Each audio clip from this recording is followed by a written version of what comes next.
Hello to my sweetie junior squirrel squad. Hey, Miss Katerina. And anybody else, even the senior squirrels who come here. Look at there. Look at all my pretties. Cards over here.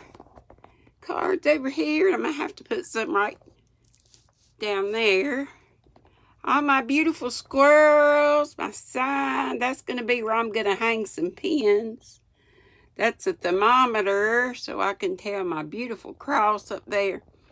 And that cross reminds me not to be upset when things happen like did on my live earlier today. I hope that was nobody I know being ugly.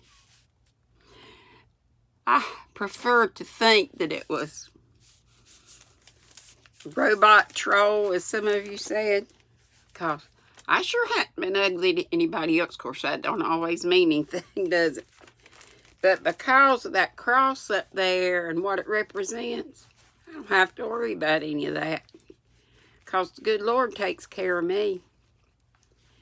And all of you. And everything's fine. I forget who I'm talking to again. Juniors, I love you. We are reading today Briar Rose. See if you can think of another story that might be like this. And this is a really short one. Long ago, there lived a king and a queen who were most unhappy because they did not have a child. After some time, a daughter was born who was so beautiful that the king could not contain himself for joy and made a great feast. He invited not only his relatives, friends, and acquaintances, but also all the wise women, that they might be gracious and kind to the child.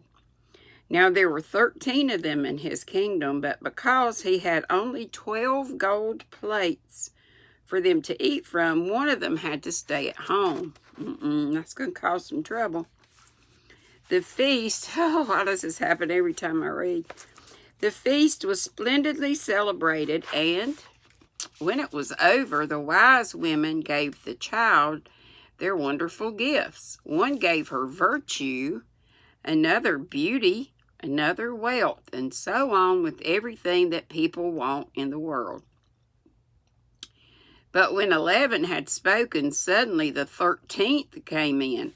She wished to avenge herself because she had not been asked. And without greeting or looking at anyone, she cried out, "In her 15th year, the king's daughter shall wound herself on a spindle and shall fall down dead." And a spindle is what you wind yarn on. And without saying another word, she turned around and left the hall. All were frightened. When the 12th came up, who had her wish still to give, since she could not remove the sentence, but only soften it, she said, "Yet it shall not be a real death, but only 100 years, deep sleep into which the king's daughter shall fall." That's pretty bad, though, 100 years. The king, who wanted to save his dear child from harm, sent out an order that all spindles in the kingdom should be burned. But in the girl, the gifts of the wise women were all fulfilled, for she was so beautiful, good, kind, and sensible that nobody who saw her could help loving her. It happened that just on the day when she was 15 years old, the king and queen were away from home, and the little girl was left quite alone in the castle. Then she went wherever she pleased, looked in the rooms and chambers, and at last she got to an old tower. She went up to the narrow, winding stairs and came at last to a little door. In the keyhole was a rusty key, and when she turned it, the door opened, and there sat an old woman with a spindle, who spun busily her flax. "Good day, Auntie," said the king's daughter, and it's not really her aunt.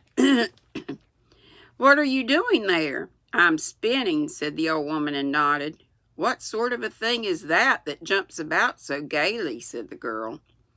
She took the spindle and wanted to spin too, but she had hardly touched the spindle before the spell was fulfilled, and she pricked her finger with it.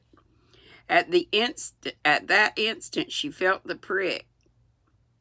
At the instant she felt the prick, she fell down on the bed that stood there and lay in a deep sleep. And this sleep spread all over the castle. So not only she fell asleep, but everybody. The king and queen, who had just come home and entered the hall, began to sleep, and all the courtiers with them.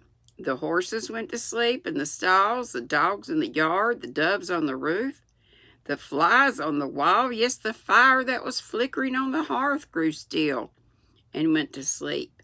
And the roast meat stopped sputtering, and the cook who was going to take the boy by the ear because he had forgotten something let him go and slept. And the wind was still, and no leaf stirred in the trees by the castle. But all around the castle, a hedge of briars. You know what those are? Those sticky things that grow outside. A hedge of briars grew that got higher every year, and at last surrounded the whole castle and grew up over it so that nothing more could be seen of it, not even the flag on the roof. But the story went about in the country of the beautiful sleeping Briar Rose, for so the king's daughter was called, so that from time to time king's sons came and tried to get through the hedge into the castle, but they could not. For the briars, as though they had hands, clung fast together, and the young men could not get out again and perished there. After long, long years came a king's son to that country and heard an old man tell about the briar hedge, that there was a castle behind it, in which a wonderfully beautiful king's daughter called Briar Rose had been sleeping for 100 years, and that the king and queen and all the court were sleeping with her.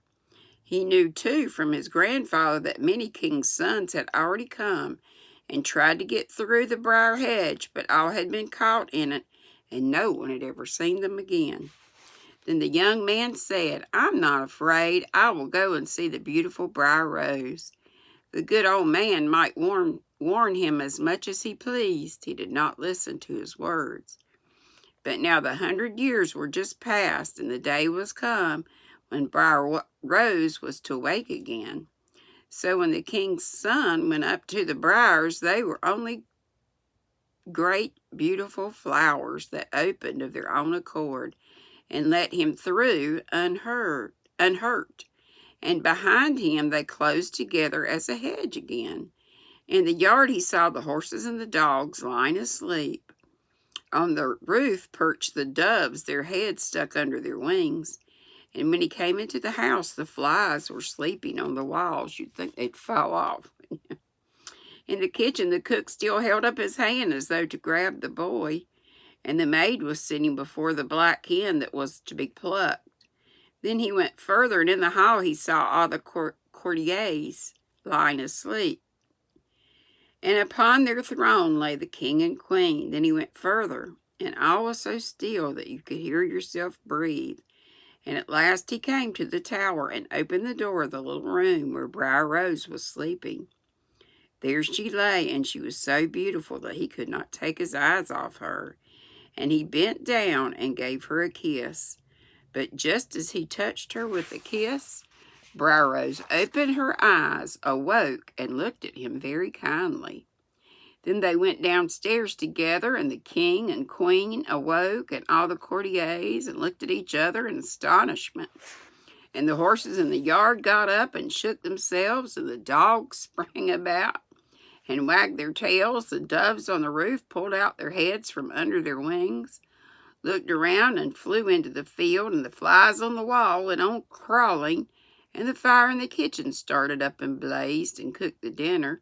The roast began to sputter again, and the cook gave the boy a box on the ear, and the maid finished plucking the hen.